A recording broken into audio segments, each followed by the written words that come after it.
Hi, just David here from One Up Gaming. Now, before the crazy fun starts of the podcast, I would just like to do a very important plea to any listeners out there.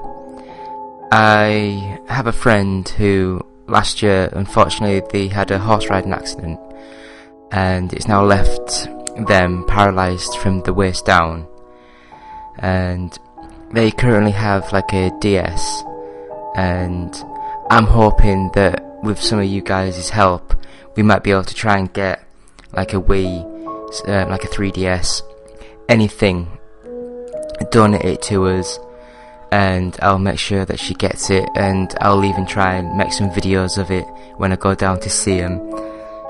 But yeah, that's basically it. There will be more details on our website, oneupgaming.co.uk, and hopefully in some small way we can try and ease and just make a days go by better. So just go to our website, oneupgaming.co.uk, and have a quick look there. So thank you. On with the show.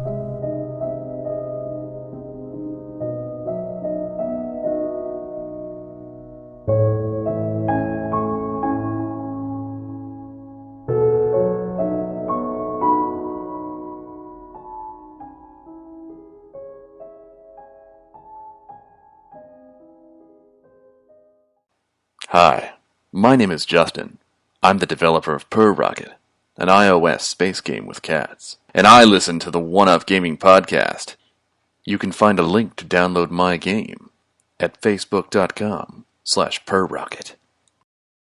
Hi, I'm Keith Allen, and I play Murphy on Z Nation, and I listen to One Up Gaming podcast. Yeah, this how we do it, y'all. L-G-E, man. Straight out of Diamond Star Production. What up to you, One Up Gaming? They're not really ready for this one. One Up Gaming is behind me. Let me get in beast mode. If you wanna try me, you don't need a cheat code. Conte is who I be. To you is Mr. Hero, legendary adversary. Flows considered lethal. I'm a Super Saiyan. I got Dragon Balls. I wouldn't lie. You might think I'm playing when I'm saying I can really fly. When I'm on the track, you feel the energy I'm pushing now.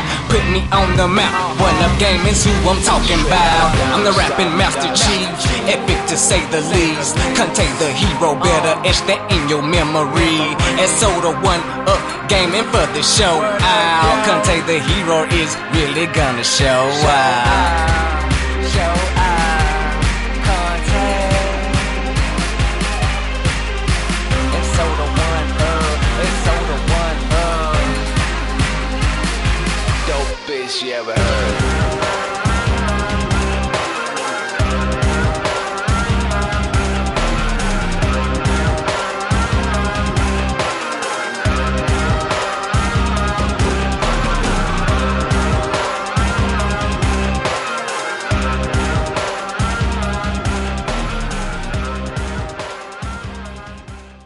We are live. Hey there, guys. Jesus Christ.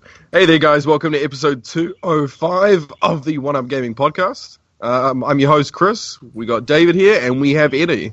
How you going, guys? I'm good. Yay. You good? You good? How you going, Eddie? I'm great. I'm just so great right now. I'm so good. I'm watching two cats fight.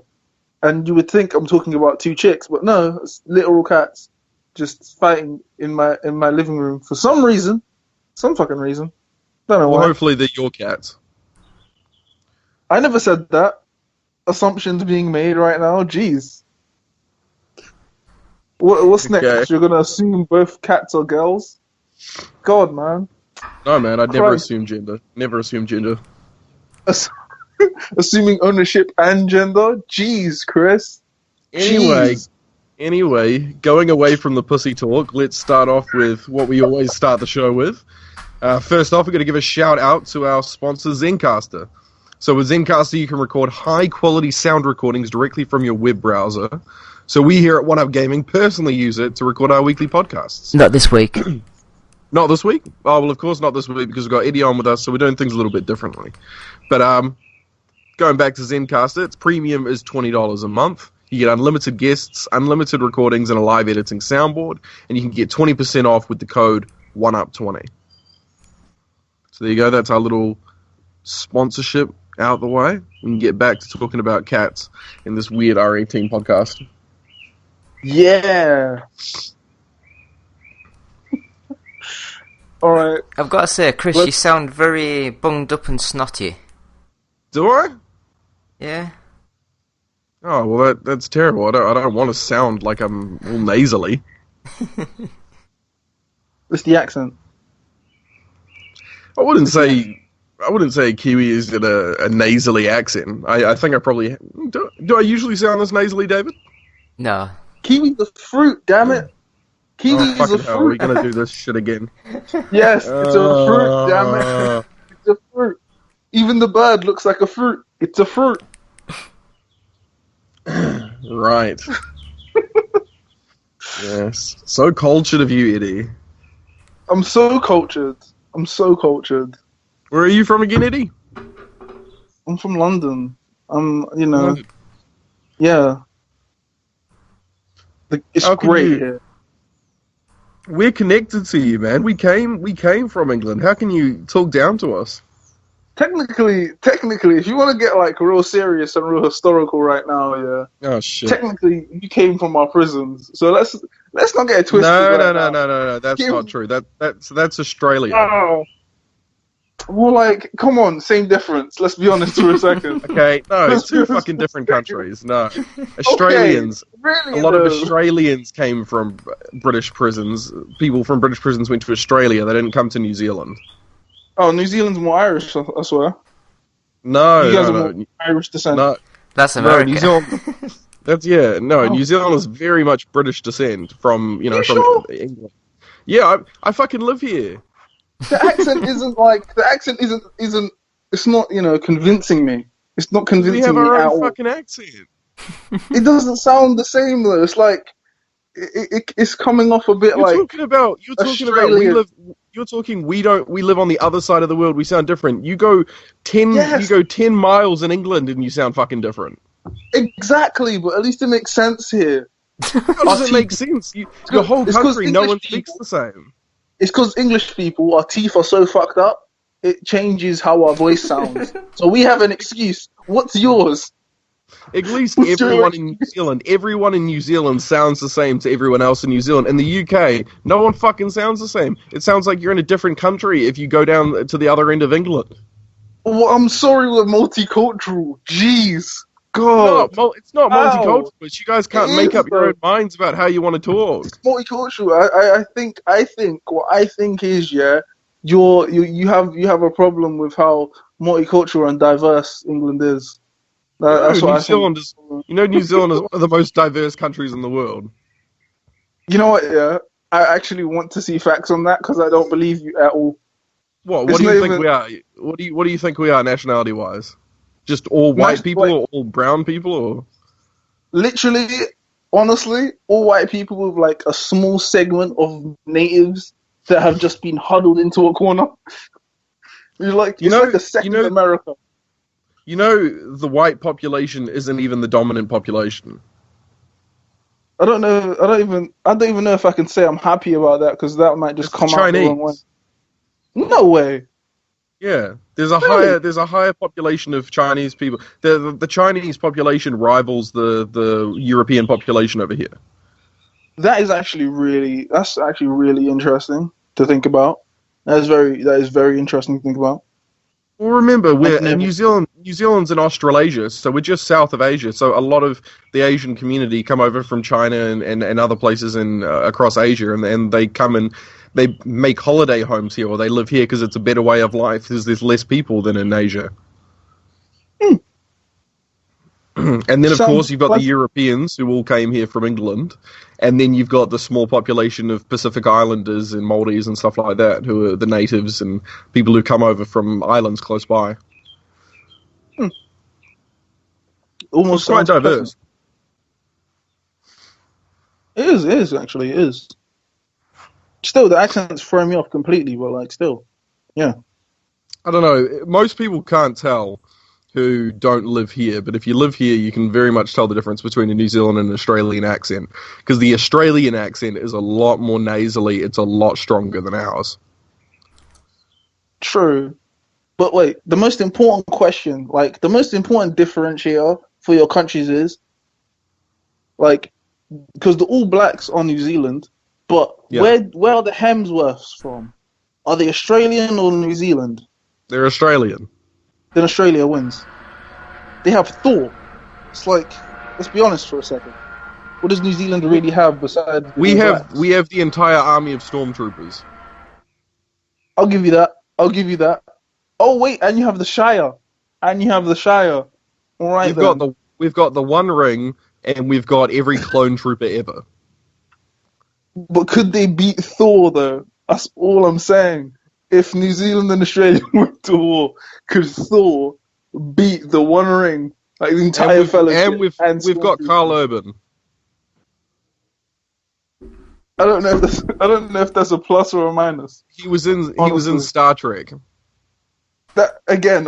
It was in that's a Judge plus or a Dredd. It minus. was in Judge Yeah, Dredd. there you go. Thank you, David. That Thank you, was, David. that was a good movie. That's whoa, yeah.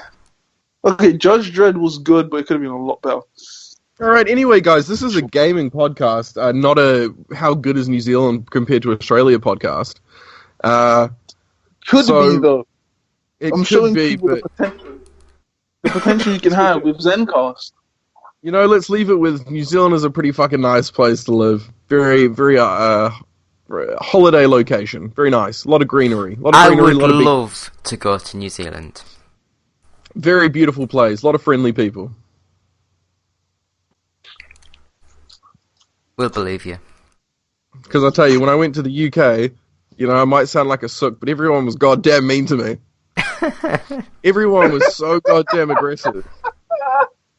And I Well, was like what the that's what fuck? happened. Because I'll tell you before. All right, before we go into the gaming side of things, I'll tell you, if you get into a taxi here, right? All right, you get into a taxi here. And he goes, "Hey, how are you, mate? You know, how's your night going?" And they start off really polite, and they try and have a nice conversation with you, and they ask you about your family and your job, and you know, and you try and have a little bit of, a little bit of banter with you. And I get into my first taxi in the UK, and it's just this gruff as fuck guy, and he just turns to me and he's like, "Better not cause any fucking shit in my taxi." I'm sitting there, I'm like, what the fuck? I'm your customer. Don't talk to me like that. Oh shit, that's terrible. That's honestly so bad. But then again, it's London. Like, we get pissed off. You start screaming at people if a train is like a minute late. I wasn't Like, even in London. if a I was train in is a minute late- Cornwall. Oh, I was in You I'll, in s- the I'll arse say end of one England. thing. I was in Cornwall. We were going to move down years ago, and we stayed at a bed and breakfast. And the guy who run the bed and breakfast came down and was asking us what we were doing.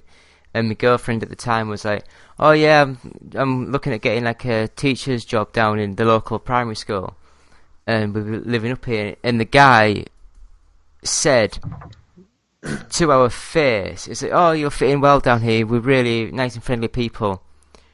We're all right with the Portuguese because you can't tell what they are, but we don't like the blacks." Jeez, That's most okay. of England. And it's like, Jesus most of Christ. Let's be honest for a second. That's most of England. That's like a good subsection. I mean, you have some kind of quiet racism over here where people will make comments under their breath about the Asian population or the Pacific Islander population, but you don't have straight up, like, fuck blacks. Like, that's Oh, a bit no. much. That's a bit much. Well, like put it like this. That would be basically saying fuck like most of your like rugby team, like all of your rugby team, like your entire rugby team. Just fuck the All Blacks. What? Huh? You can't do that. They're one of the only reasons New Zealand's relevant, besides the Shire, a guy from Star Trek, and just being lovely overall. One of the only reasons New Zealand's relevant, other than just being a fucking great place. That's your argument. Basically, yes. Put it like this: New Zealand is famous because the rest of the world kind of sucks. That's really rest good of the for New world Zealand. sucks. You're making it sound like New Zealand's like not interesting, but you're basically saying it's better than most of the world. It is though. Like you have beautiful scenery when the rest of the world. Like, what's England's best monument? It's a clock. It's a watch. Our best monument is a tall watch. Let's be honest for a second. And stones. We have a watch and stones. That's literally it. And like white cliffs. Like, let's be honest for a second. We have chalk cliffs. Yay! I'm so proud. For fuck's sake. But like, Alright, New so Zealand, anyway- you have scenery. It's nice. Yeah. So this has been the One Up Gaming podcast so far, the number one New Zealand tourist attraction podcast. Obviously. But let's move on. David, what have you been playing this week? My head hurts. Sounds like a shit game. I'll tell you what, that actually sounds not too bad. I have been adding to my Sega Saturn collection. So, over the last week, do you want me to tell you, Chris, what I've added to the collection? Well, I mean, not really, but I'm sure you will. The Lost World Jurassic Park, a 2.5D action platformer that's shit. Is it a platformer where you fight dinosaurs? No, you are the dinosaurs, you're bouncing around and eat things. You are the dinosaur, okay. Yeah. The classic theme Alright. park. F1 Challenge, which is an amazing racing game. Fighting Vipers, another classic by AM2. Actua Golf. Steep Slope Sliders, which is a snowboarding game in the same vein as Cool Borders for the PS1.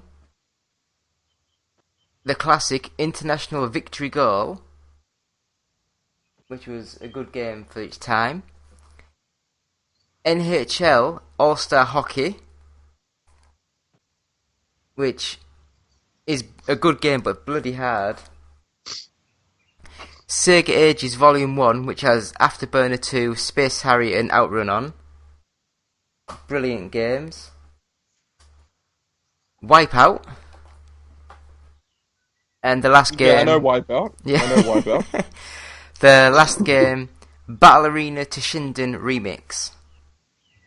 Alright, now you've listed off a whole ton of games. Which of those have you actually been playing? I've played all of them. Jesus, Alright, well, man. jeez, man. Okay, what would you say is a highlight then? What are some of the better ones? The highlight... NHL All-Star Hockey was good. International Yeah. Victory Goal, Steep Slope Sliders, Theme Park's always good, Fighting Vipers, and the Formula 1 F1 Challenge. The only problem I had with the F1 game, like a lot of the Sega arcade games, it only has 3 official circuits and then it's got 3 made up ones. Okay. So it doesn't have like the full 18 or 20 circuits to race on. Yeah. But it's still a fun Alright. little game to play. I mean, are these kind of ones you jump into for maybe 5 minutes at a time, or do you actually play them for like a long period? A lot of them, it is just playing for 5-10 minutes. I mean, I'm actually doing a YouTube series where Okay. I'm going to try and record each game and play about 10 minutes of each game. Yeah. How are you recording them? Because what are you playing them on? I don't like to actually record them using the PC to get a really clean, sharp image. I like to have the camcorder set up to the old CRT sort of TV. And I just turn the lights off and record it. Okay. So you actually get the bad screen blurring and all the pixelation but yeah, it's I enjoy it. I enjoy it. I played It's a modern good. game, but I can't remember what the hell it was called. It's like a walking sort of simulator, but you're set in the snow. It's like a horror sort of game. The Lone Dark? No, Knolt or something stupid. Okay, that sounds like a weird name. Yeah. I can't. I was gonna Google it, but I can't be bothered. It's called Britain. Oh, close enough.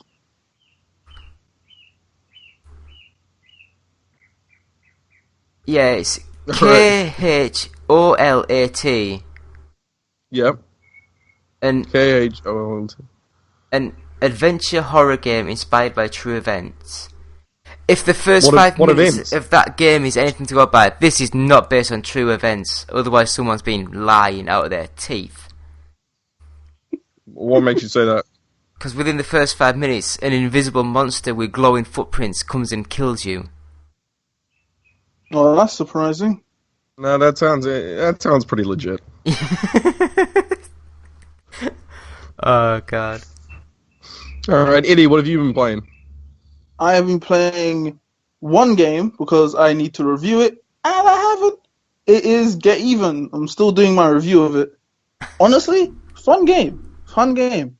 It is very psychologically, like, messing with you a lot, really.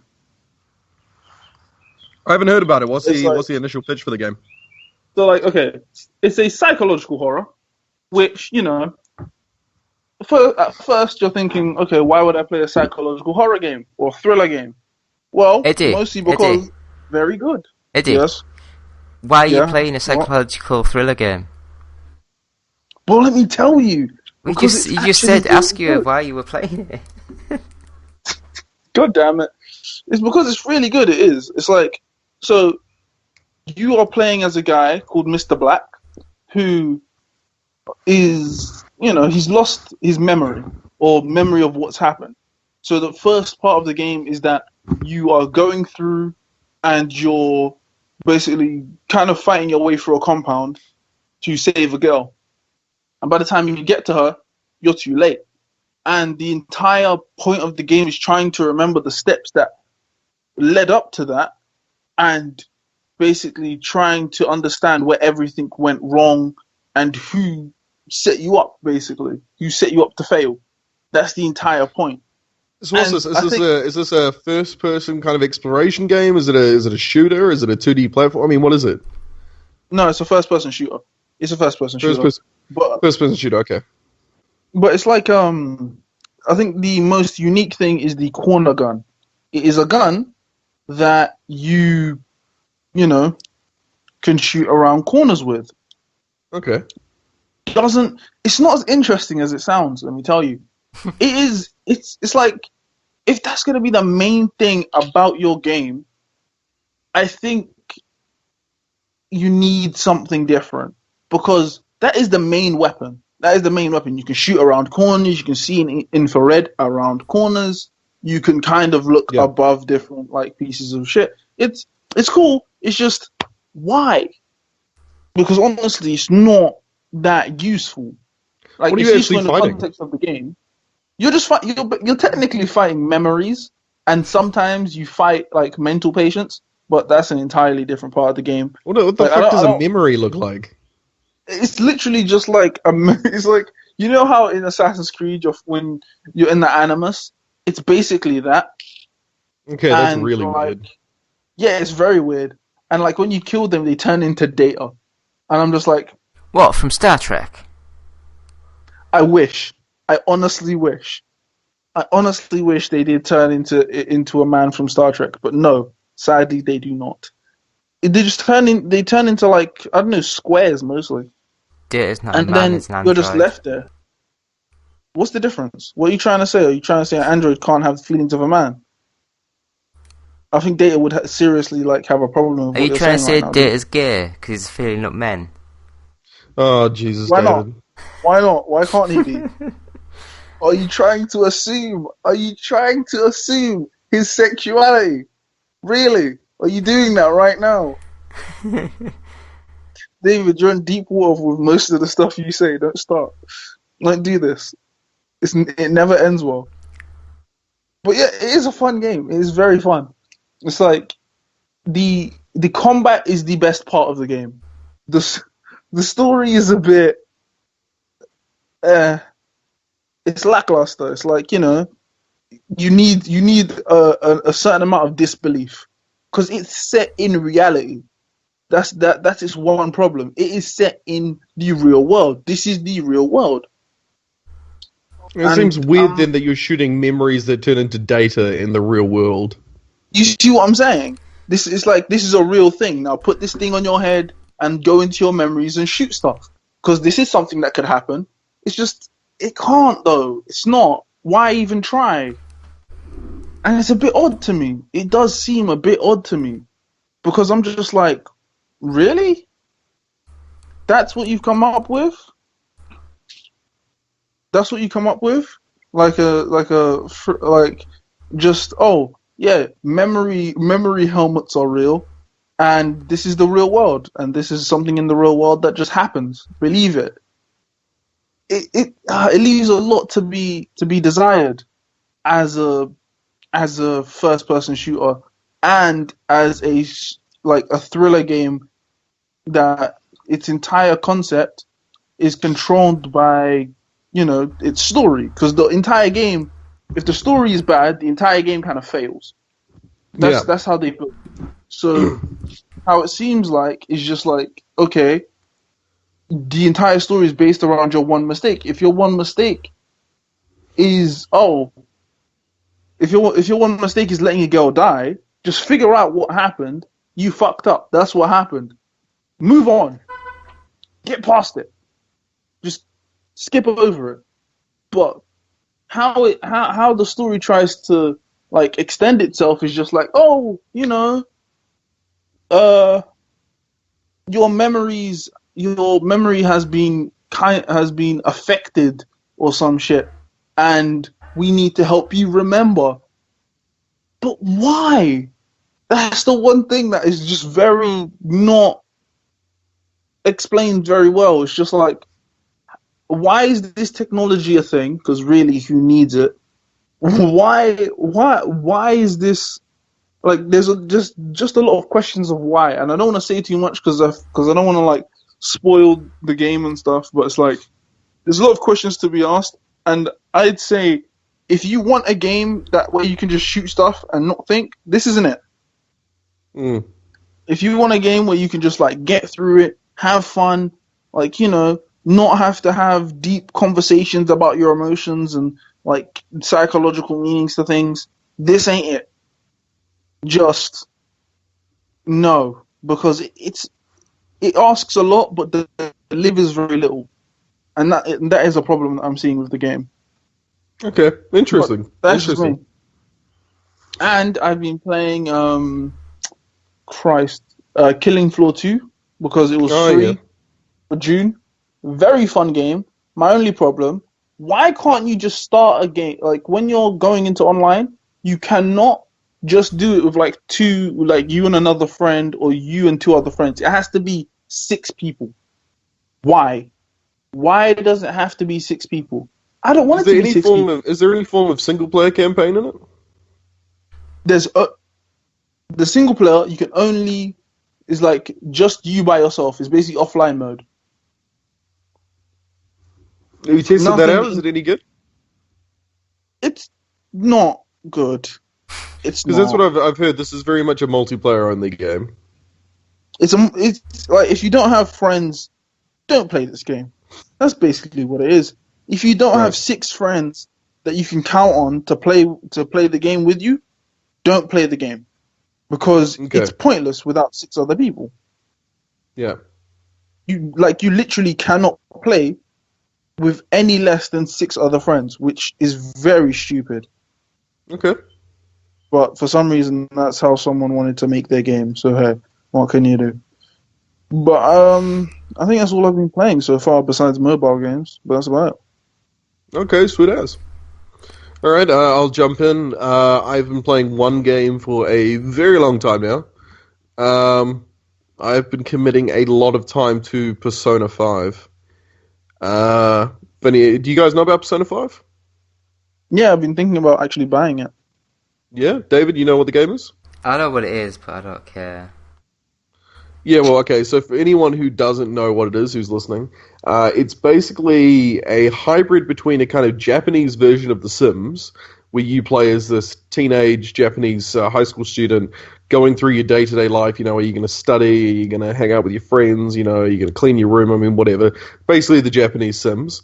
And then the other half of the game is a Pokemon-esque kind of turn-based RPG where you go inside the hearts of evil people and use personas, which are like spirit creatures that you can summon to kill other kind of spirits. And you use these personas to go and kind of defeat the enemies within someone's heart and eventually change kind of their perspective on the world. I'm really enjoying it. I'm like 64 hours in. I think I've just crossed the halfway point.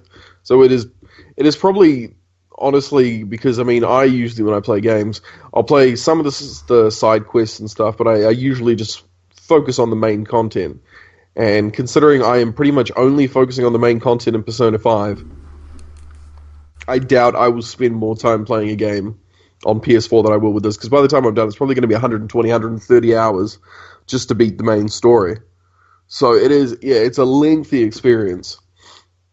But now I was speaking to a friend about it the other day about what I've been doing recently, and I just realized how weird the game's gotten. So when I first started playing the game, obviously I didn't have too many friends, which are called confidants in the game. I didn't have too many friends, and so when it was like, okay, what do you want to do after school? What do you want to do at night? I would usually after school, I'd go to the library, I'd read a book, very tame stuff. And then I'd go home that night and I'd spend the whole night studying. So a very scholarly student I was at the beginning. And then as times progressed, like I was, as I say, I was telling a friend what I was doing the other night. And so I got on the train to go to school in the morning and I started reading a book about how to pick up women. I then go to school, spend my day texting my friends in my classes.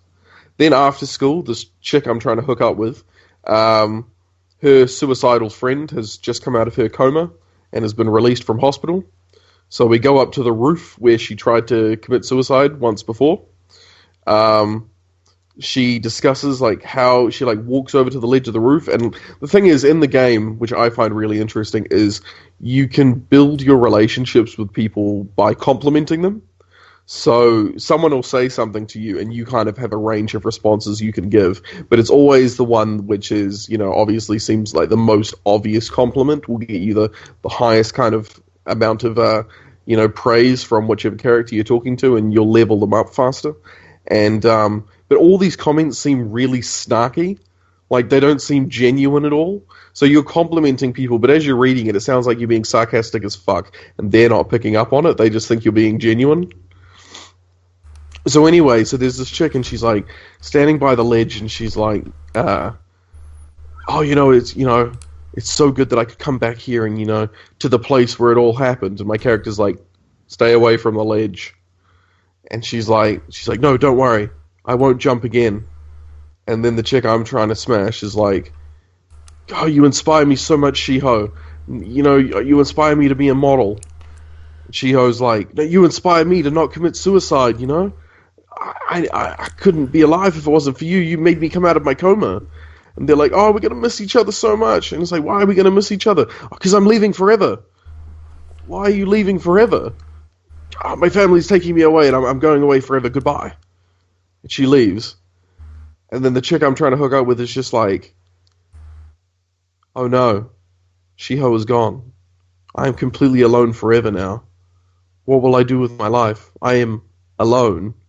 And then you have like two options, and one of them is like, yes, you are alone, or no, I'm here for you. Can you? And then I say, can you sort of like nudge her? Nudge her? Yeah, off the edge. No. Oh, sorry. So I say no, I'm here for you, and she immediately then says, I'm in love with you. We start making out. Screen goes black, and it just says you are now in a relationship with this person. So without me even saying I wanted to date them, it was just like, okay, she loves you. You're her boyfriend now. You were just forced into a relationship. I was just forced into a relationship just because I was trying to comfort this girl.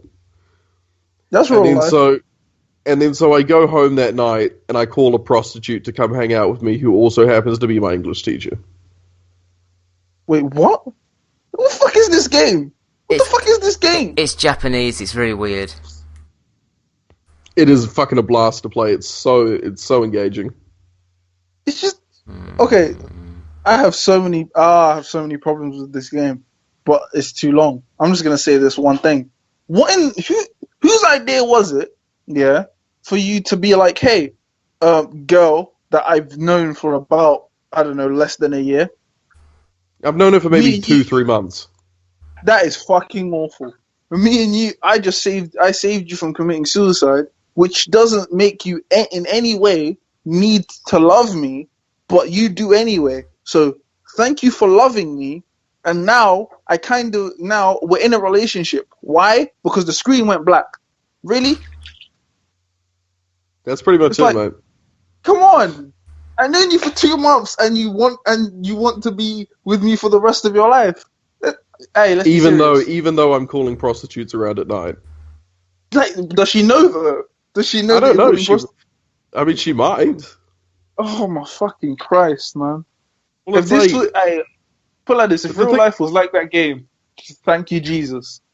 But the thing is as well, right? Like, she's my girlfriend now, so I've maxed out how much I can level her up because she's got to the highest level, which is my girlfriend. So even though she's just become my girlfriend, I haven't hung out with her in 2 weeks, and I've been hanging out every night with this other chick because I want to level her up next. So it's like I'm in a relationship with this girl, and I just like blankly ignore her to hang out with another girl. Just like and then whenever I do see her, she says nothing about it. Yeah, you wouldn't, would you? Wow. Well, no, that's not. For fuck's sake. Like, this is the thing. Slice of life anime is slice of life because it is a slice of life. It shows you a portion of reality. That is supposed to be a slice of life anime built into an RPG. Yeah. That's not life. If your girlfriend sees you hanging out with another girl, her first thought is, I'm not going to say anything. No, it's going to be, I need to ask him, who the hell is he hanging out with?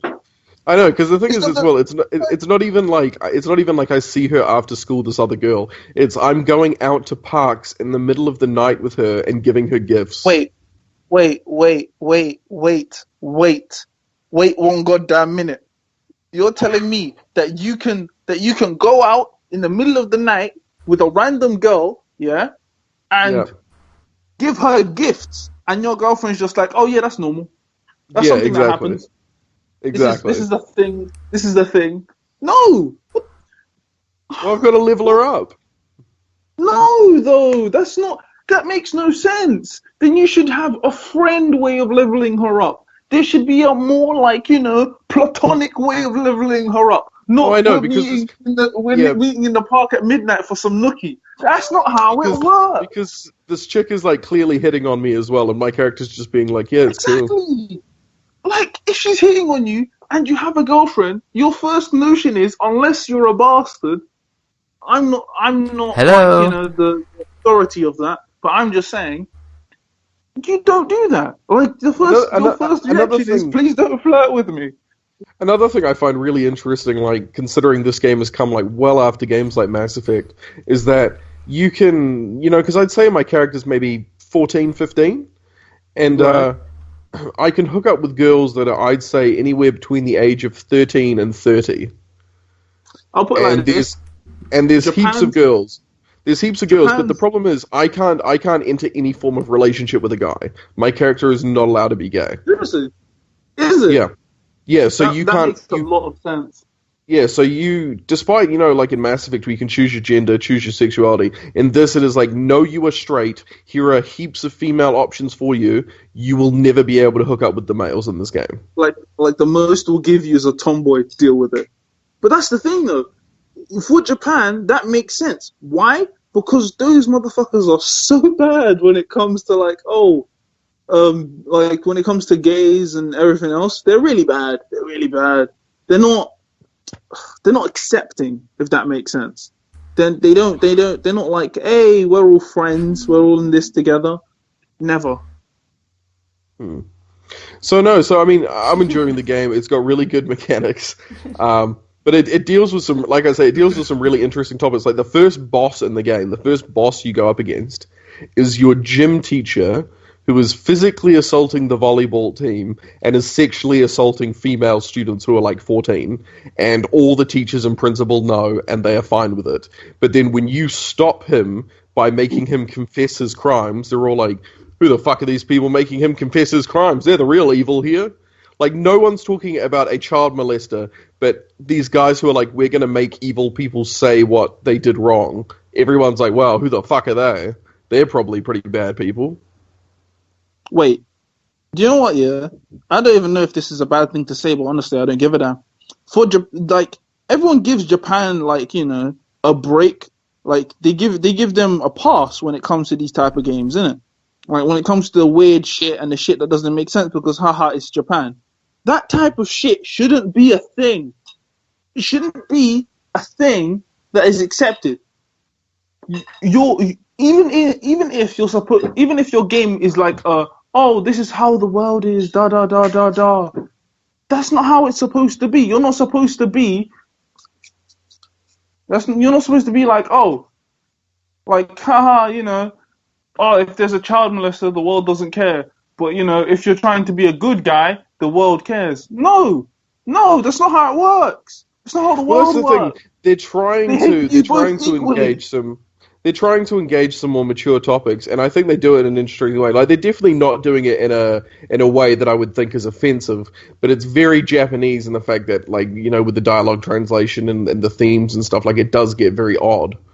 So, like, it's definitely showing that the child molester is the bad guy. Like, he is very clearly the bad guy, but the game shows like how adults in the world have like very jaded views, and like it's often the school kids who actually are seeing things the right way. So that's the kind of theme they're going for.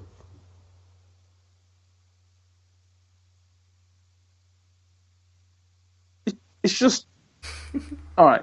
I get it. I get that, you know, it's Japan, different culture, all this other shit, but there isn't a culture in this world that it's like, hey, this is fine, you can touch kids. And it's like, it's the whole thing of Japan being, it's legal age. It's 13. 13! No, it's not. Is it seriously? It is. I shit you not. Japan's legal age is 13. Well, 13! Less than 100 years ago, England was 11, I think. That's 100 years. No, less. Yeah. I mean, it's not that long ago, really. That's a solid century. That's a solid century. People have lived and died. People been born and died in that time. How many lifetimes is that? Let's be honest. All right. So the age of consent is 13 years old, but it is illegal for anyone above the age of 17 to have sex with anyone below the age of 17. Yeah, because people follow laws. When your age of consent is 13, people follow the law. Yeah, no, absolutely not. I'm just reading the facts. This is what I'm saying. This is a country where if you're 13, go out and sow your seed. That's like, come the fuck on. I'm really surprised. I thought it would have been a lot older. Dude, this is what I'm saying. These people look. This is why I'm very hesitant. This is why for a very long time I looked up Persona 5 and I said I'm not going to buy that game. If I buy Persona 5, okay, hold on. It's a very good game, though. It is a very good game. Yeah. But like, I'm a stickler for story, and if a game's story is just mostly bullshit, No. Yeah. Maybe I'm conveying this wrong. Like, it's got weird as fuck themes, but it is a very interesting story. Like, I'm very engaged in, and like I say, I'm 64 hours in. So I'm saying it's a very good story. Like, this is a very good game. It's a very good game, but it's very Japanese. And if you can't handle weird Japanese stuff, then okay, maybe it's not for you. It's not even handling the weird Japanese stuff. There has to be a point where weird Japanese stuff just is weird.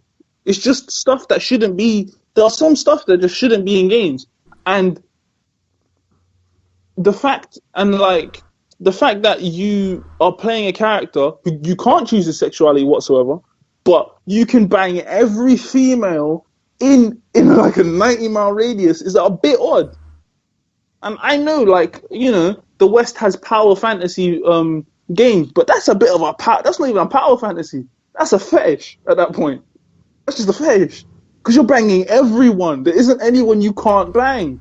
And they're all female. You can bang your teacher, for Christ's sake. People go to jail in this country for that shit. In Persona 5, it's like, yeah, fuck your teacher, it's fine. I know, and it gets. I'll tell you, the man. teachers, like, the teacher thing gets a bit awkward as well, because she says, I don't want to come because I'm your English teacher, but I need What? the money because my sister has cancer.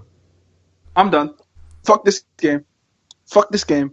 You can't use cancer as a reason for your teacher being a prostitute. You can't do it. You can't do it. You can't do it. That's something you can't do. Don't bring cancer into your filth. It's simple as that. Don't bring cancer patients into your filth just so you can have a reason for your fucking character to bang his teacher.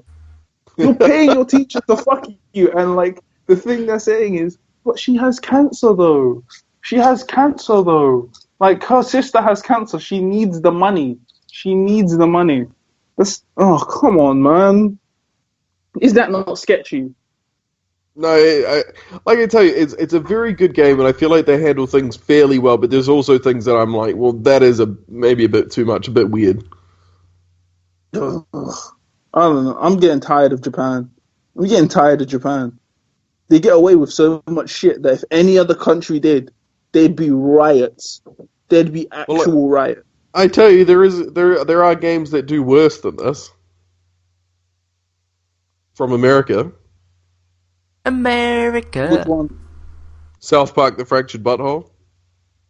Yeah, but that's the thing. That's South Park. You know what I'm saying? Even South Park. Yeah, but you can't give it a free pass. Isn't in their game. Yeah, but that's the thing. In South Park, a lot of the crazy stuff, especially in the other game, a lot of the crazy stuff that they did were taken out or censored in the game for certain regions. The only place I think you could get the game completely uncensored was maybe on PC. It was censored. It was censored everywhere, but America, Europe was censored, and Japan was censored. Yeah, that's what I'm saying. But because like, have you seen the new gameplay demo that they showed off at E3, where you go into a strip club and there's two drunk old men and you have to give them lap dances? What's wrong with Do you that? see what I'm saying? You see what I'm saying? That's weird as shit. That's weird as shit. And I guarantee I did that last night. Outcry for... Let's get the taxi This is what I'm saying. Yeah, but David, that's not something you want to claim to do, David. That's not something you want to claim to do. Yeah, but this is the thing. It's David. He probably did do it. But this is what I'm saying. Like when it comes to like these type of games, people give it a free pass because it's Japan. They're weird. They're different. That's cool and that's great. They're a different country embracing a different culture. Yay, and that's all nice and dandy. But no, absolutely fucking not. That's not how this works. You don't just be like, oh, I'm gonna bang my teacher and this is a suitable thing, because if any other game did that, because imagine that if in South Park you could bang your teacher, how come on, would people be okay with that? Well, I mean, you can dodge your dad's balls as he has sex with your mother. Exactly, though. That's dodging the balls. You're not caressing them. You're fucking your teacher. Well, no, that's the thing. There's no visual signs that you're fucking your teacher. Oh, okay. No, they're having a friendly chat under the covers, of course. That's the thing. All the stuff in Persona is implied. Okay, so you're implied fucking your teacher. All right. So there'll be these conversations, and then time will pass, and you're like, "Well, I wonder what they did in that time." That's all I'm saying. Yeah, they had a friendly conversation about his grades and how he should, work on his spelling and structure. No, God no. They bang. Let's just come on now. Seriously. All right. Well, let's move on there. I give my Persona 5 my seal of approval, but it looks like Eddie's not having any of it. So no. Let's move on to the news for the week and have a chat about kind of what we found out about gaming. So, the SNES Mini, what do you guys think? It's the SNES Mini. SNES.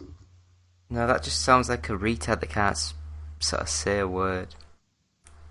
Well, You can't SNES say isn't a retard word. then. Sure. Okay, the Super Nintendo Entertainment System Mini. Isn't it the SNES Classic? It's called the don't- SNES Classic, but it's a mini. Yes. I don't think it's a good idea. Honestly. I don't think it's a good idea that people buy this, and it's mostly because you have like they're basically just banking on your nostalgia. If we keep saying this is okay, literally I guarantee PlayStation will come out with a PS1 mini or some shit. I kind of like these though, because I mean, I think they hit you from two ends. They've got the nostalgia factor, whereas people are like, oh, I'd love to play these games in a really easy way. This is great for me. And then you've also got people like me, like I'm really interested in the SNES Mini because I never had a Super Nintendo. And I'm like, okay, this is a chance for me to play a whole ton of really kind of influential games from that period and do it in a very easy way. I don't have to get emulators. I don't have to buy a more expensive Nintendo console and hope that the games get put on Virtual Console. It's an easy way for me to experience that era, which I never got to experience. So I think you can hit it from both sides of people wanting it. I don't know. I just feel like it's a bit odd. Like the fact that is the business model they're going for. That's the business model they want to use. The fact that you played these games, I don't even know how many years ago. Why don't you play them again? I'm sure they're going to be just as good. Eddie, that's been Nintendo's business model for the last 20 odd years. Every single new console comes with Mario Kart, Smash Brothers, Zelda, Mario. Not that good. A lot of the games that they're like, these games are classics. They're great. Eddie, before you go any further, remember my comments, and I made a developer cry. Okay, look. What? I don't want to make anyone cry. I don't want to make anyone. Oh yeah, David makes people cry on a regular basis. He's an When arse. did you make? Hold on, pause for a minute. When did you make someone cry, David? I was talking about Zelda: The Ocarina of Time, and I said it was overrated and it's unplayable now. And you made someone cry. He sent a message on our Facebook page. Yeah. Okay, let's go back to the topic. All right, Jesus Christ. But you didn't know about that. That's great. It was, All right. So anyway, back to what you guys were saying about the Nintendo games. I don't know. Nintendo's good. Yeah, don't get me wrong. They were pioneers back in their day, but that's back in their day. A lot's happened. A lot's come out. They're old.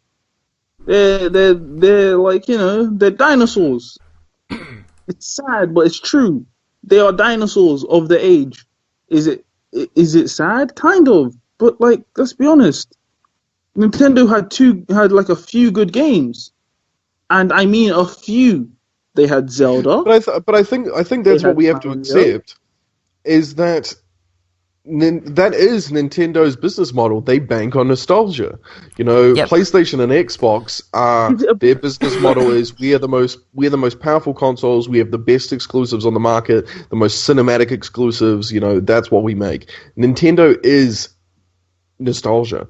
And they put out the same franchises. Like, why do you think Mario is a platformer, a 3D platformer, now it's an XCOM game, it's a party game? I mean, they just put the brand on everything because if it's Mario, it's going to sell.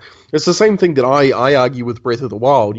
I haven't had the opportunity to spend too much time with it, but I feel that if it didn't have the Zelda brand attached to it, that game would not be getting 10s. It would still be considered a good game, but it would not be considered the masterpiece that people are praising it as if it wasn't, a Zelda game. The one thing that I would say about that is the fact that you might be right, because the Zelda game that came out for the Wii, the one that when it came out got 9s and 10s, and then literally like a year later they're all like, oh yeah, it's pretty shit now. So, well, no, it can't go that shit that quick. But this new Zelda game, it is the first Zelda game I've actually enjoyed. Out of No, any and I'm Zelda. not. I'm not arguing it's a bad game. I'm arguing it's probably a pretty good game, but it wouldn't be getting the amount of praise that it has gotten if it wasn't Zelda. In the same way that, like, you look at IGN, and they were talking about, they let their employees go off to the booths they wanted to at E3, right? No one has seen, people have seen virtually nothing of Super Mario Odyssey. But instead of going to look at any other games, they go and look at Super Mario because it's Mario. Yeah. And they sent 12 people just to cover that one game. Because people are just like, oh, it's Mario, it's got to be good. And then it turns out to be a decent platformer. Like, I looked at the mechanics, it looks like a kid's game, and it's got very simple mechanics. They're not that intense. But people are, once again, praising it as being this revolutionary game before it's even come out. So, I mean, as I say, Nintendo banks on nostalgia, and that's why they're putting out these SNES Minis and the NES Minis, because people will just lap it up. Yeah. And the people who don't have... people doing. That's my thing, because it's like, I get it. People want the games from back in the day. They trust the IPs, they trust the developers. But again, is that something as consumers we should be going, yeah, that's what we want. We want more of the old stuff, because that's all we're going to get. And I don't think people realize that. Like, that's how the gaming industry works. You vote with your money. And I know a lot of people have said this before, but I don't think people are realizing it. You vote with your money. If you pay for something, the industry will see that, and they will just continue the trend. That's why a lot of people were super excited for new IPs. Why? Because we don't get new IPs. How many new IPs were announced at E3? A lot of the games that came out at E3 were sequels, were prequels, were reboots. Why? Because that's what we buy. You don't get new IPs, you don't get new stories, you just get the same story redone. Look at Wolfenstein. I love Wolfenstein. It's a great game.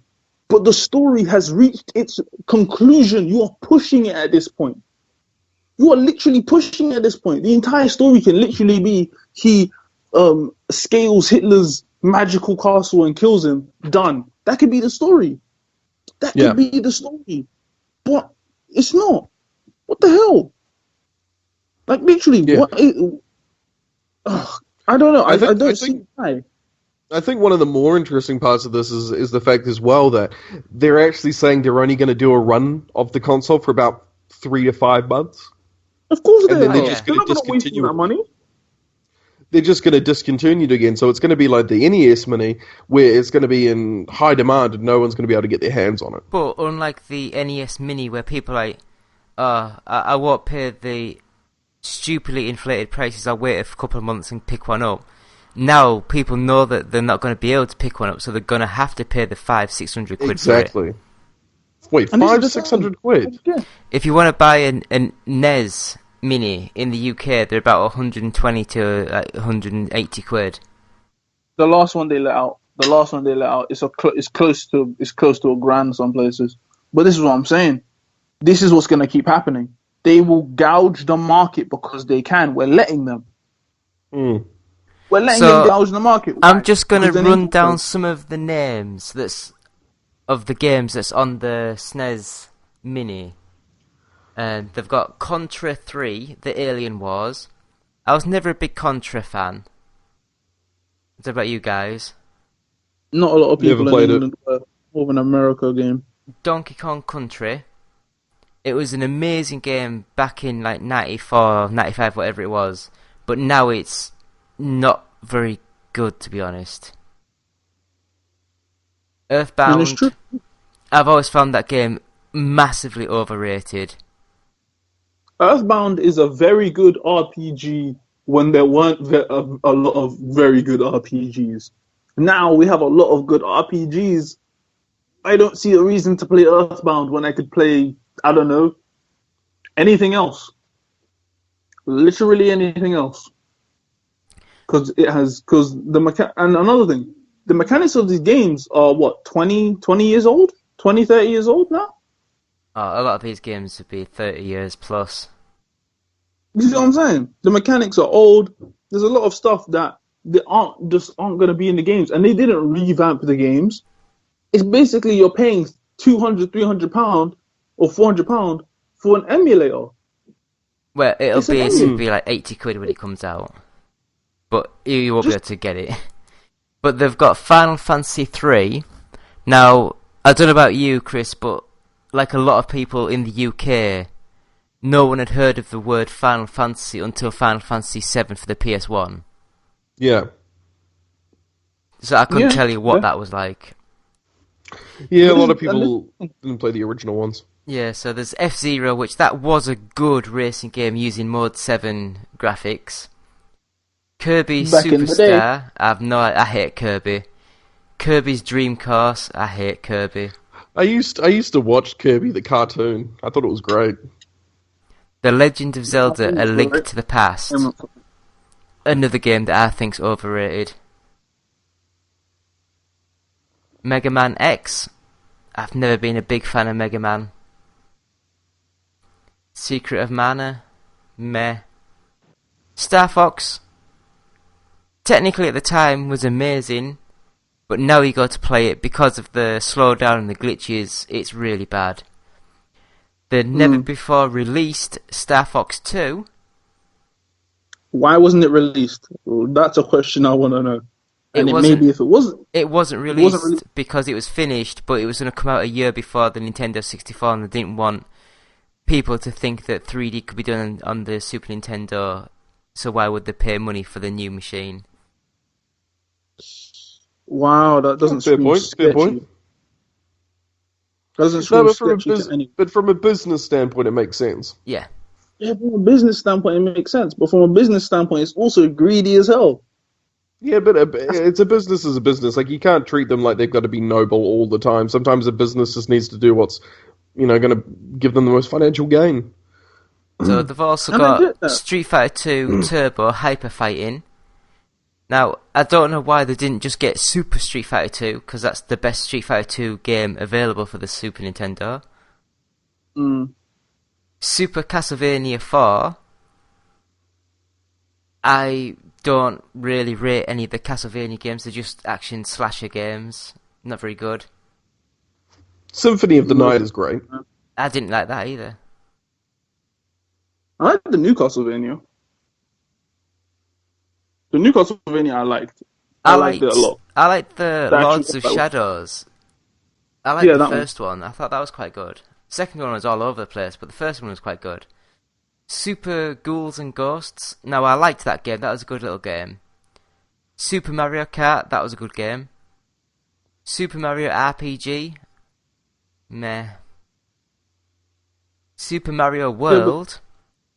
Then again, it's just like a lot of these games are. If you didn't play them before, do you want to play them now? Please. And then the last couple, Super Mario World 2, Super Metroid, and Super Punch-Out. Super Punch Out. I find it so stupid that because it was called the Super Nintendo, they had to add Super on the front of every fucking name. Well, yeah. Yep. I mean, look at the Mega Drive. There's a lot of games called, like, Mega Bomberman. I know, but I find that so, just shit. Like, it's not like, it's like, okay, Metal Gear Solid is on the PlayStation 1, Metal Gear Solid 2 is on the PlayStation 2, Metal Gear Solid 3 is on the PlayStation 3. Well, no, it's like the... It would just be Metal Gear Play. It would be Play Metal Gear. That would be the name. That's basically the name that they're Yeah, going Play with. That's Metal how they're Gear. naming- It's like, Or look like at Metal Gear. a lot of Nintendo systems, though. It's like, look at the Wii U, like Zombie U. I know, but I think that's really bad naming of games. Like, you don't have, Dead Rising 1X. Like, That does sound pretty cool, though. Dude, no, but so much- it's poor naming. Yeah, so many things. but that was back So in the many 90s. things Super Nintendo aren't good. So many things in Nintendo aren't good, but people accept it because Nintendo. They love us, really. Alright, anyway. I think we've spent way too long talking about the SNES Mini, so let's move on. Today we found out about the PlayStation Plus lineup for the month of July. So in the list we've got Until Dawn, Game of Thrones, a Telltale game series, and Don't Die, Mr. Robot, all on PlayStation 4. Wait, PlayStation Until 3. Dawn, What? isn't that sort of like the horror game thing? Yeah. I'm going to have to find my power lead and plug my PlayStation 4 back in. Okay, it's a great game. I've not had it turned on Fantastic in game. about 4 months. Really? Yeah. I've got my Sega Saturn, I don't need nothing else. Oh my god, David. Alright, for PlayStation 3 you got Tokyo Jungle and Darkstalkers Resurrection. And on PlayStation Vita you have Elemental, spelt with a 4 instead of an A at the end. And you also have Don't Die, Mr. Robot, which is cross-buy with PlayStation 4 and PlayStation Vita. Yowzers. What do you guys think about this list? He's got one game I've heard of. Yeah, just one. Yeah, I mean, I've already played Until Dawn, so I think it's a great game to get people to jump on and play. I think Game of Thrones, the Telltale series, is a good one to put on, because that's probably one of the only Telltale games that I actually wouldn't pay money for. Which one? So, Sorry? Game of Thrones. I think I've got that. Yeah, that's one of the only Telltale games that I actually wouldn't pay money for, so I mean, that's kind of cool that it's free. I don't think I've ever paid money for him. I just keep getting sent emails saying, have a complimentary season pass for this sort of game. What? Yeah. Why aren't I getting these goddamn emails? What the hell, man? Where's any of the reviews you keep saying you're going to do? Huh? What? My headphones just died. What? Huh? I didn't hear that. I'm gonna have to, listen back. That's right, Eddie. You can't just put me on blast like that, damn. Alright, moving on from there. What do you guys think about IO Interactive leaving Square Enix and taking the Hitman IP with them? Good. I want them to actually, don't think it's really that good. Why? Because if the IP was valuable, then Eidos would have kept it. Or Square. You mean Square Enix? Yeah, I'm old. You know. Well, I think it depends, because who says the IP is not valuable to Square Enix, because they have ridiculous sales numbers that they're trying to meet with all their franchises. But it's valuable to the players who like the franchise, and if IO Interactive can go indie and make a game which appeals to a smaller market, but still appeals to those people, yeah, but what's wrong with that? The sales figures actually came out for the game, and it was very, very, very poor. Yeah, but a lot of people are arguing that's because of how Square Enix sold it, in this package, one episode every couple months kind of way of selling the product. The episodic format wasn't a great way to go, and IO Interactive have already taken measures to say, okay, we're getting rid of a whole ton of things. We're putting out the first episode for free for people to try it, and we're making the whole game cheaper. I thought the first episode was free, because I did actually play through the first episode when it first came out. No, it's only just been made free. It's free now. What do you get for free? Because I played it for free, and I played through the training dock ship thing. Yeah, that was never for free in the past. I got that free. I played it for the PS4 for free. But you get free games because you work for a site. I went online. It was a trial. And it was the thing. It The might demo, be in a right? trial, but I played it for free. Okay. Yeah, I remember that. It was a demo. Did you play Paris though? No, I had to buy Okay, that. so Paris is free. Is that free? Right. Yeah. So it must have been what they're making free is the first assassination then. Like not the training, but the actual assassination. Yeah. Both are free. You could download the Hitman demo, and it was the first. It was a training level that you got. Yeah.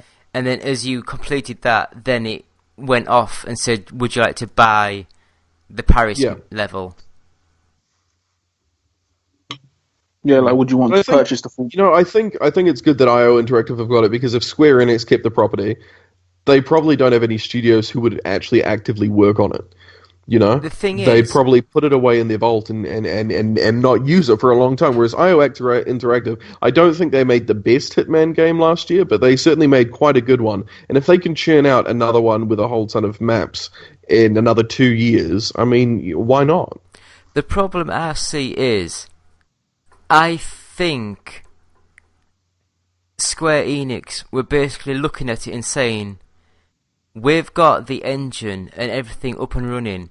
Why would we need to pay IO Interactive a shit ton of money to do Season 2 when we could get an internal little studio to just redo some levels and maps, which would be so much cheaper for them.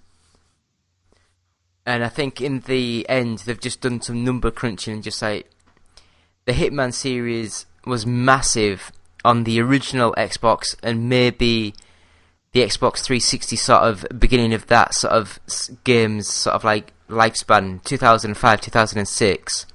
Yeah. But since then, it hasn't really had a massive game. See, I thought Absolution was fantastic.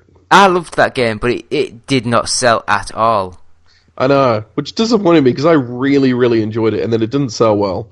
And then I really enjoyed Hitman in 2016. Yeah, and didn't do quite the numbers Square Enix wanted.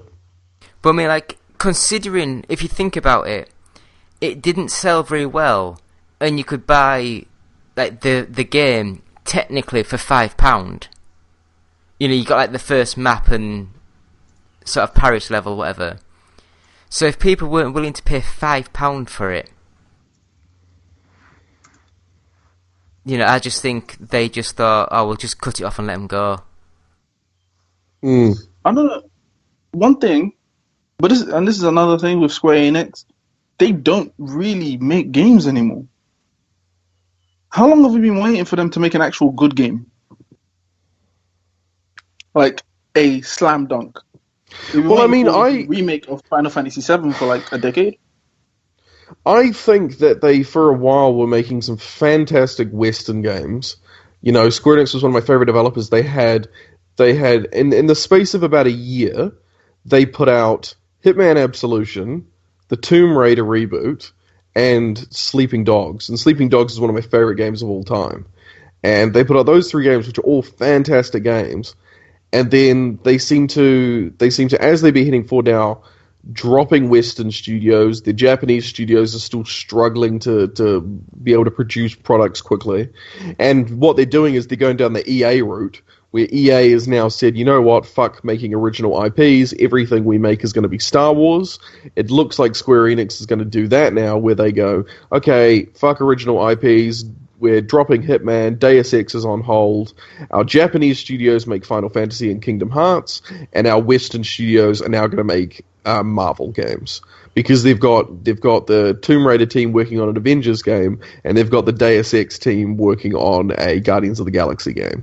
So I reckon the market's going to get saturated with EA makes Star Wars games, Square Enix makes Marvel games, and it just goes that route. That is a depressing. I really hope that doesn't happen, because that's depressing as hell. It is very depressing, and like the lack of original IPs would suck. But these companies are going to see it as a safe bet, is to say, well, if we have 5 Western studios and one of them makes Avengers, one of them's Guardians of the Galaxy, one of them's Doctor Strange, one of them is Iron Man, then people will know what those are and they'll buy them. But that's so boring. I agree. It is, really.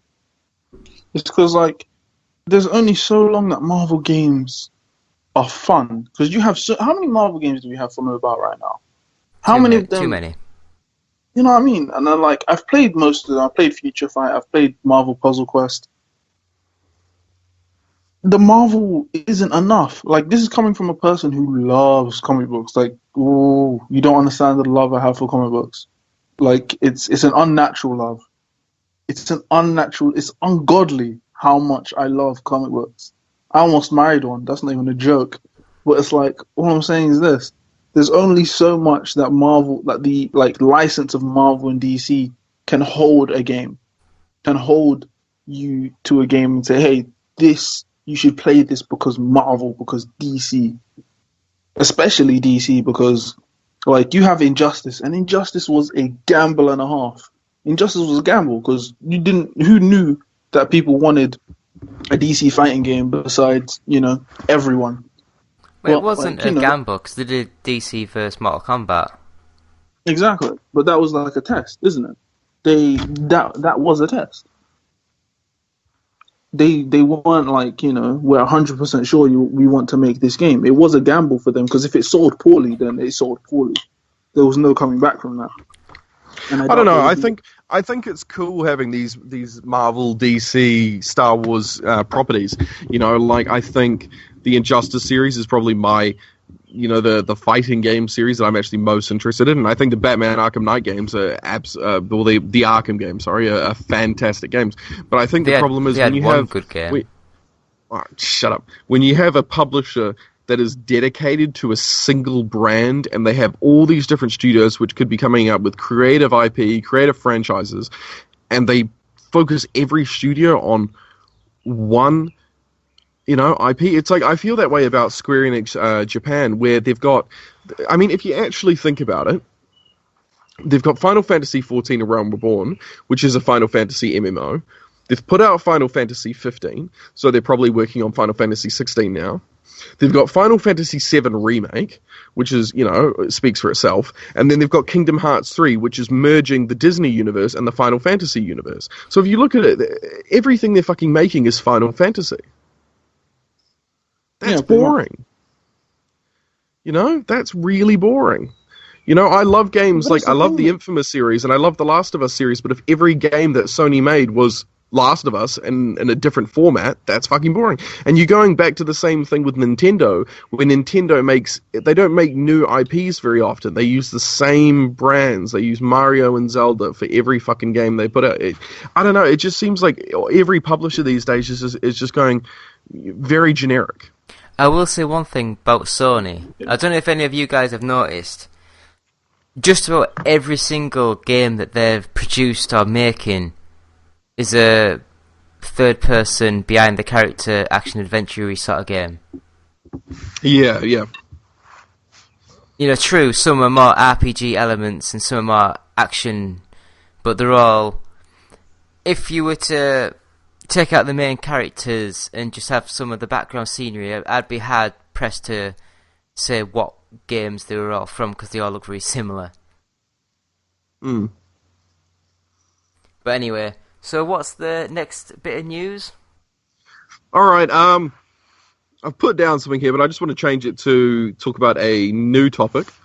One thing that I wanted to highlight that no one really talked about at E3 was a game called Hidden Agenda. Have you guys heard about this one? Nope. No one talked about it. Nope. Yeah, no one talked about it. Really interesting game. It's from the guys who made Until Dawn. So the Until Dawn team, it's got to be a VR game.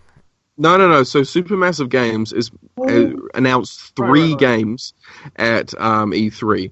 2 of them were VR games, so they kind of lost my interest there. Yeah. But the third one is this game called Hidden Agenda, which looks to be very similar to Until Dawn.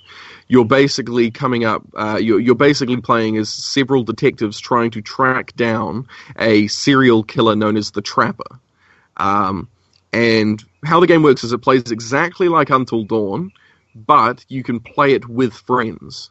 So you all have this. I can't play it then. I've got no friends. Well, so you can play it on your own if you want to, but if you play it with friends, you all download this app for the game. And what'll happen is the game is a decision-making game where you get choices like, do you want to go this route or this route? Do you want to kill this person or that person, etc. But I want to kill all the people. Different players will be given hidden agendas. So they'll get a message on their phone saying, here's a piece of information that might make you change your opinion on what you want to do. And then all the other players have to work out, okay, who's got a hidden agenda, who knows, the right information, maybe we're missing something. And it's a really, really interesting concept that no one picked up on at E3. Yeah, it's good. That actually sounds very interesting. You know, so as I That say, sounds if like you a very good game. if you want to play it on your own, then it's just another Until Dawn experience, which was a fantastic experience in itself. But if you want to play it with friends, you can actually have like this cool little party game going on at the same time. So no, I was fucking disappointed that no one talked about that because, as I say, I was really looking forward to seeing Supermassive Games come up with another cinematic adventure game, narrative-driven adventure game, and then I just saw these two VR games on Sony stage, and I found out about this hidden agenda afterwards. Yeah. I don't know. No thoughts on it? I've not seen it, so I wouldn't be able to give you thoughts until I've actually seen the game. Alright, fair cool. Alright, well, that's all the news for this week, guys. So if you're happy to, we might leave it there for this week. I mean, I can quickly go through the games out this week and sort of like throw out to the end of June sort of thing.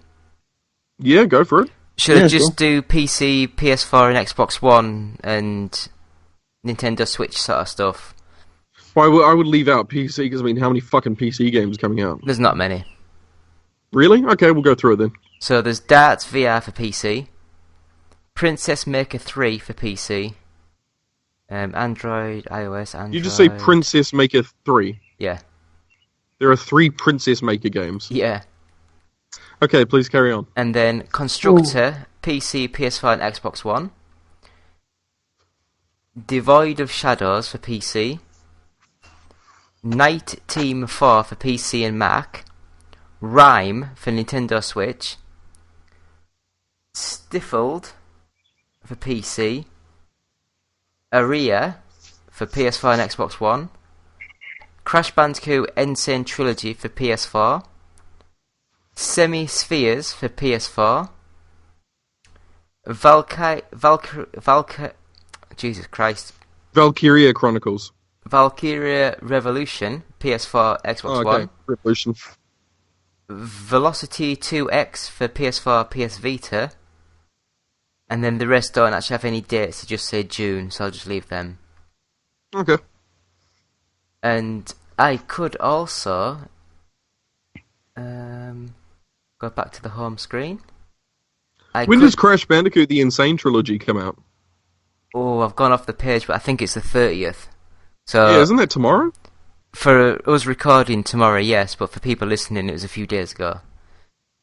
So I can say the Right. top 10 games in the UK as of the week of the 24th of June. So 10 was Tekken 7, 9 Forza Horizon 3, 8 Horizon Zero Dawn, 7 ARMS, 6 Overwatch, 5 Mario Kart 8 Deluxe, 4 Tom Clancy's Ghost Recon Wildlands. I can't believe that's that high. I know, I can't believe Ubisoft games do extremely well considering how generic they are. Yeah. 3 I mean, it was FIFA a fun 17. fun game to waste time with, but Jesus. So FIFA 17 up at 3. Dirt It was, 4 yeah, is number yeah. 2. Dirt 4, really? Maybe the best ever rally driving game I've ever played. I'm still surprised that Dirt would be that high up. And at number 1, you'll never guess. Have a quick guess. See if any of you two can guess. Zelda. COD. So Zelda and COD. Yep. It's a game that originally came out in 2012 or 2011. What? I believe it was that No. old. Not Grand Theft Auto 5, that's 2013. Oh, it's 2013 then. Grand Theft Auto 5, Okay, yes, there it's you at go. number 1. Seriously? Yeah. So did that come out Fucking hell. when the new consoles were... Or no, because they... I'm thinking of the Wii Yeah, U, they that came came out out with the 2012. And then they came out Yeah, 2013. no, Grand Theft Came Auto out- what, it came out September? It came out just a few months before the consoles, didn't it? Yeah, it came out September and the consoles came out in November. Yeah, and then like about 2 years later it came out on those consoles. Yeah. And then a year after that came out for PC. But yeah, that's at number 1 still. Last week Growing it was strong. number 3. Last week Horizon Zero Dawn was at number 1, it's now dropped to number 8. Wow, okay. The Wipeout Omega Collection is at 14. Call of Duty Infinite Warfare 17. That's really low for Call of Duty. Halo 5 Guardians at 19. And that wasn't even in the top 20 last week. Dead by Daylight is at 16, that's a new entry. That's the only new entry in... So yeah, I thought I'd read out some of the games there. Okay. So take it Sweet away, as Chris. we go. Yeah, sweet as. Well, we'll wrap it up there for this week, guys. Thanks for listening. If you want to help us out, make sure you check us out at www.patreon.com/OUG. And you can also check out One Up Gaming on www.bluecyborg.com to find all our latest gear and merchandise. Games Inspired Music is out now, and 20% of each sale is going to Child's Play charity.